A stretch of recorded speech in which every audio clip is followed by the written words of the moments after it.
Hello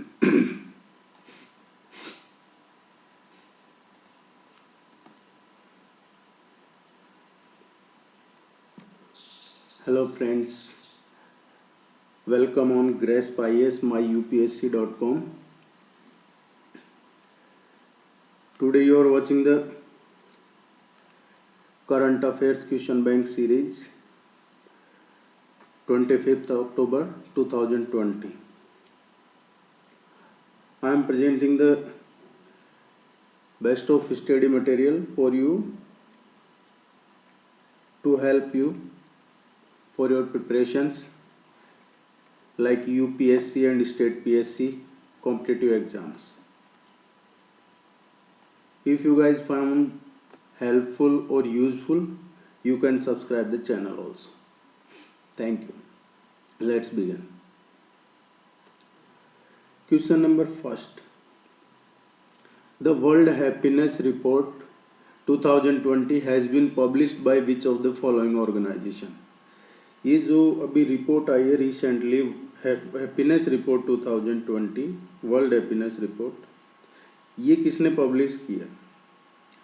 so this world happiness report is publication of the sustainable development solution network and it is powered by the data from the Gallup World Poll. इसमें आपको दो चीजें ध्यान में रखनी है.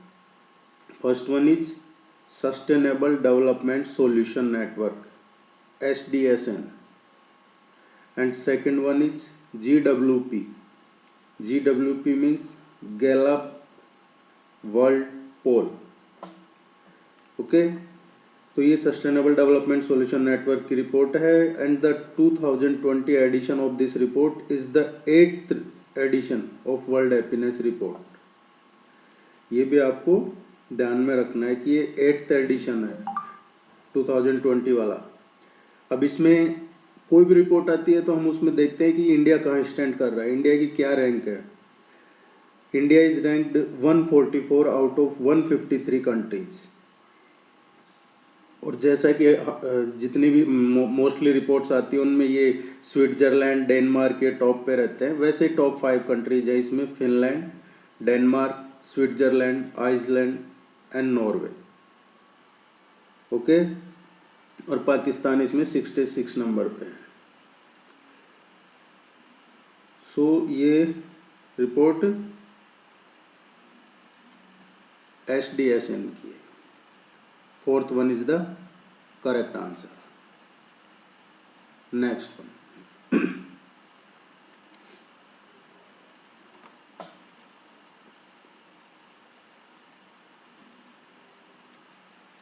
Consider the following statements regarding green Climate fund. Green Climate fund देखिए आजकल जो क्लाइमेट का काफ़ी चल रहा है, तो आपको ये क्लाइमेट से रिलेटेड कुछ टॉपिक्स हैं जो करंट अफेयर्स के टॉपिक हैं, वो अच्छे से क्लियर करने पड़ेंगे. और उसमें भी ये जो United Nations framework convention on climate change है, इससे रिलेटेड क्वेश्चन कोई सा भी एग्जाम हो सभी में आते हैं UNFCCC के. इसको क्वेश्चन को देखिए. Consider the following statements regarding green Climate fund GCF. It was set up by the United Nations Framework Convention on Climate Change. The fund aims for equal balance between mitigation and adaptation investments. So statement first की बात करते हैं. This statement is correct because the Green Climate Fund was set up by the UNFCCC. ये statement first correct है और ये setup हुआ है 2010 में.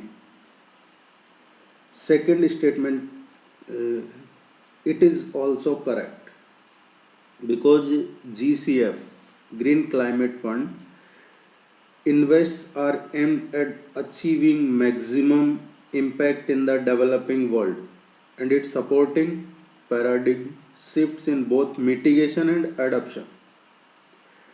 And the fund aims for a 50-50 balance between mitigation and adaptation investments over time. 50-50 balance That's why second one is also correct. Equal balance between mitigation and adaptation. Both the statements are correct. Third one is the right answer.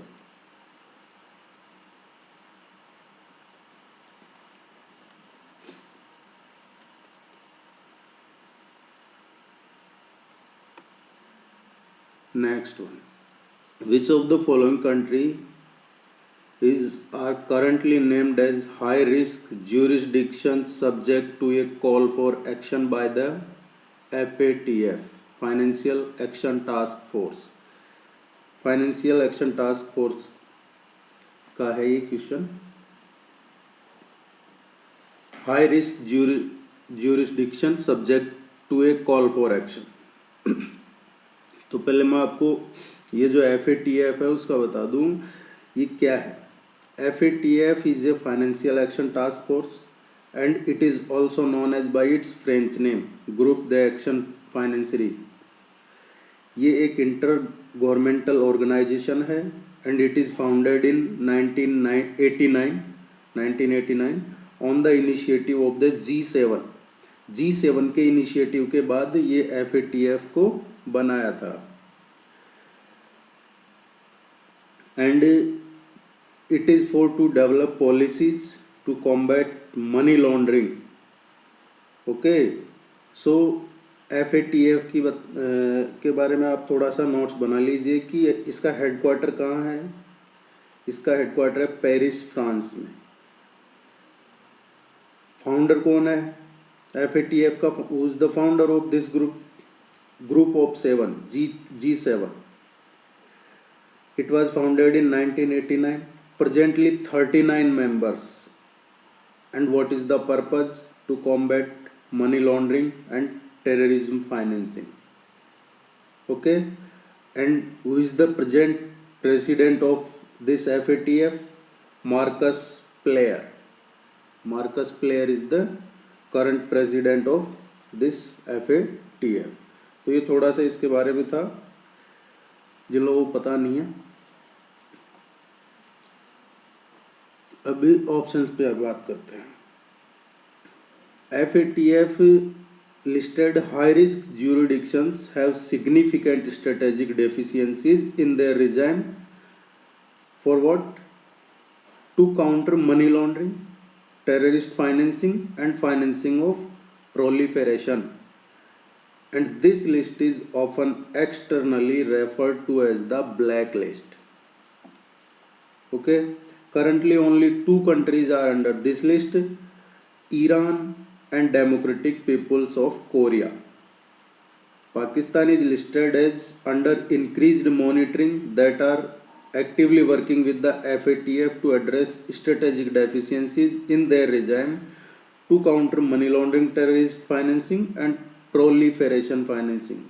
This list is often externally referred to as the grey list. So FATF की black list में 2 ही country है, Iran और Korea, democratic Republic of Korea. और पाकिस्तान अभी grey list में ही चल रहा है काफ़ी टाइम से और अभी उसको फरवरी 2021 तक का और एक्सटेंड कर दिया ग्रे लिस्ट में ही कि आप इम्प्रूव कीजिए.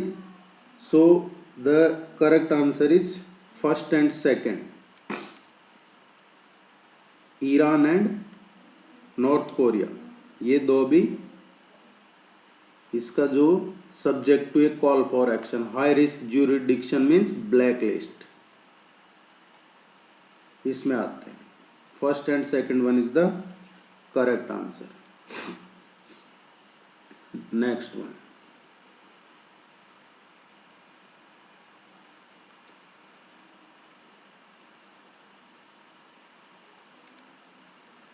The poverty and equity briefs are released by which of the following organization? देखिए इस क्वेश्चन को थोड़ा सा समझने के लिए आप जो कल का वीडियो था उसमें देखिएगा. एक यूनाइटेड स्टेट्स की एजेंसी के बारे में बताया था मैंने जो इसको मॉनिटर करता है पोवर्टी एंड इक्विटी ब्रीफ्स को. ठीक है, तो आप इसके बारे में देख सकते हैं वहाँ जाके. and World Bank Group is the right answer. Okay आप इसके बारे में और डिटेल में थोड़ा यहाँ से पढ़ सकते हैं. पोवर्टी एंड इक्विटी ब्रीफ क्या है? ये the poverty and equity briefs of world Bank group and it highlights poverty, shared prosperity and inequality trend for over 100 developing countries. The briefs are released twice a year for the spring and annual meetings of the World Bank Group and International Monetary Fund. तो आपको ये ध्यान रखना है एक तो कि ये जो रिपोर्ट है ये साल में 2 बार रिलीज होती है, ट्वाइस इन ए ईयर, और ये किसका है? जो वर्ल्ड बैंक और IMF है उसकी 2 बार मीटिंग होती है साल में, जब ये रिपोर्ट रिलीज होती है.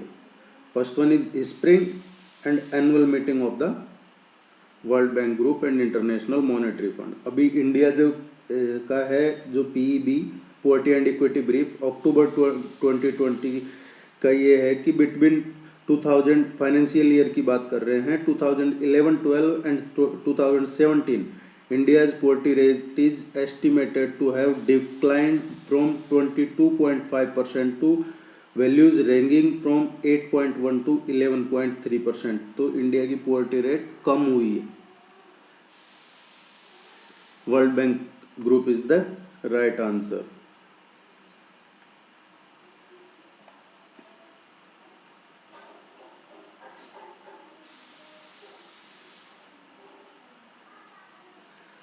Next one,